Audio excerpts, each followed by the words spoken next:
কোনোদিন একটা মানুষকে আমি সরি ছাড়া তর্ক করি নাই ভাইজান। তা আমার এই 8 বছরের মাসুম একটা বাচ্চা কি অপরাধ? আমি এই কলজাটা ছাড়া আমি থাকবো কেমনি? আমার এই বাচ্চাটা আমি ঘরে ঢোকার আগে ফ্রিজের মধ্যে আমার জন্য শরবত বানায় রাখে। আমার বড় মেয়ে না, আমার ছোট মেয়ে 8 বছরের মেয়ে। বাবা শরবত ছবি এখানে লাগাই রাখছে, বাবা তুমি আমাকে নিয়ে যাবা। আমি বলছি, আল্লাহ বাবা তুমি আল্লাহর কাছে যাও, আমার তো নেওয়ার দিয়ে যাওয়ার ক্ষমতা নাই। আমার মেয়ে আল্লাহর কাছে চলে গেছে, আমার মেয়ে আল্লাহর কাছে চলে গেছে। আমার মাসুম এই বাচ্চাটা কি অপরাধ করছে নির্মম ভাবে আমার বাচ্চাটারে হত্যা করলো? কি আমার ক্ষতি, কি আমার অন্যায়, কি আমার দোষ? আমি একটু জানতে চাই আপনাদের কাছে।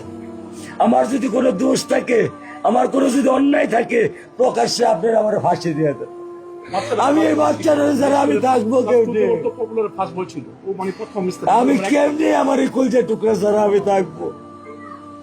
আমার পক্ষে সম্ভব না। দিনে ও 50 থেকে 100টা কল দেয় আমারে,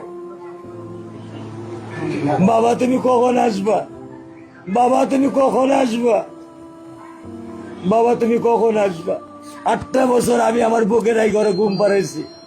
আমি আজকে আমি কার সাথে ঘুম আসবো? আমি কি দিয়ে মনে সান্ত্বনা দিব? আমার অপরাধ কি?